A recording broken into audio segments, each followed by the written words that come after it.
Hey guys, welcome back to another video on how to play Black Yellow Luffy.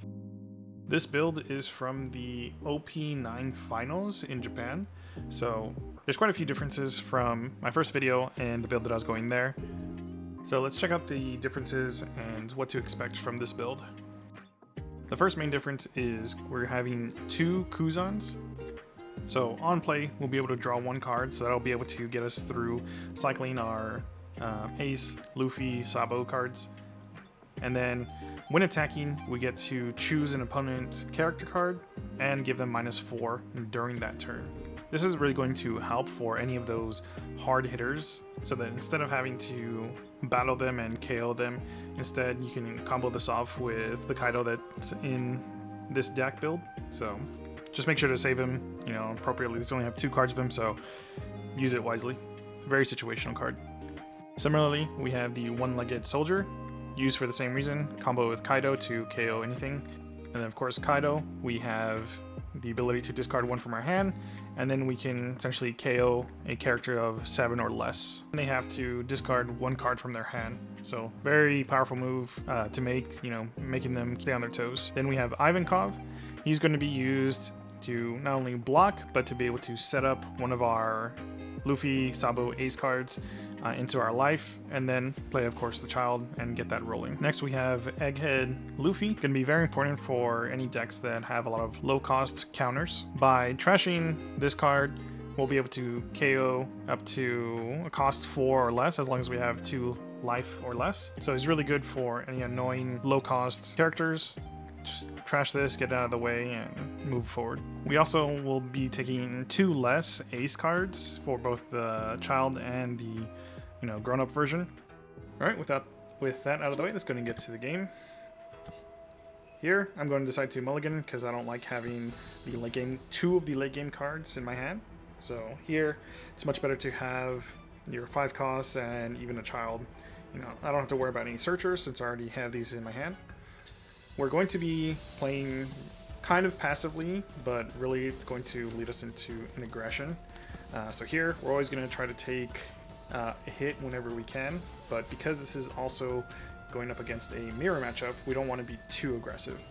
So I know he can't KO the Sabo with anything, since that's generally not how these Black Yellow Luffys are built. So I'm free to throw him out just to see what he'll try to do, and I can also use it to my advantage to throw in an extra attack, which technically I shouldn't really have done it here, but I was feeling cheeky and I just went ahead and went for it. I'm not really feeling afraid at this moment. So here I have a lot of the grown-up Luffy and Sabo, so I'm not really scared. I can always throw them out whenever I need to. Here, I'm pretty sure he doesn't really know what his deck is. He's just kind of winging it looks like. I've definitely done quite a bit of practicing on this specific deck, so I feel very confident in going up against this mirror matchup. So again, he's already going through his cycle, getting his power-ups, which, is kind of what you want, but since I haven't even started my cycle, he's kind of behind on this, so here I'm going to force him to get rid of a bunch of his cards in order to save his own life because he doesn't have any blockers. This is the one thing about, Black Yellow Luffy is that if you don't get any of your blockers out when you have no health, it's going to be very difficult for you to stay alive. So he got rid of most of his hand in order to stay alive.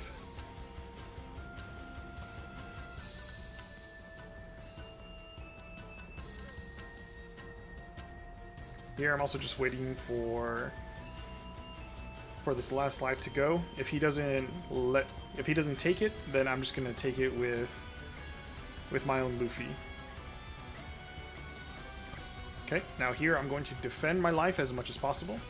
So here he only does 5Ks, so I can easily just give up any of the child or grown-ups. No big deal.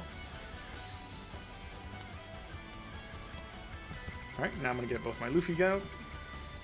I'm going to play an Ace to prevent any KOs, just in case. And then I'm going to bring out the Luffy, I'm going to keep 1 life just to make sure that he doesn't try to all in into 1 attack.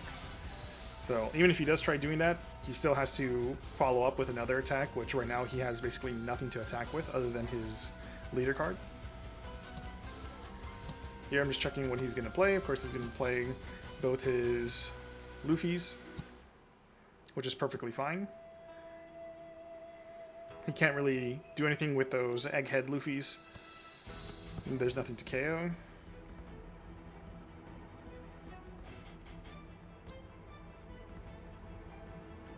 Here, I will end up trying to save my 1 Luffy life. I really don't have to because I can play several others, but I really wanted those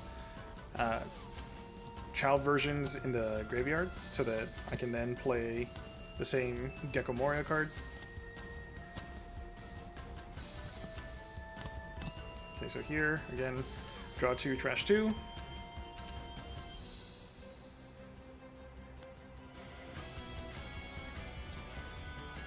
Okay, and then here I attack, full force.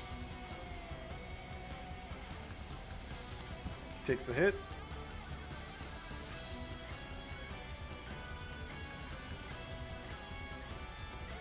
So here, there's nothing he can really attack me with. I have 2 blockers, so if he tries to do a big attack, I can easily just block it.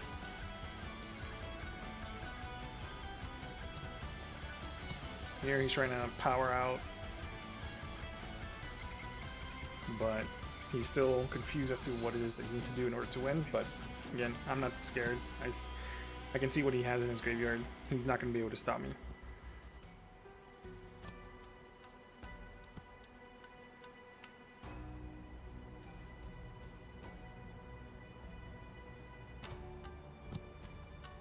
Okay, he does manage to bring out at least 1 blocker, so that's perfectly fine.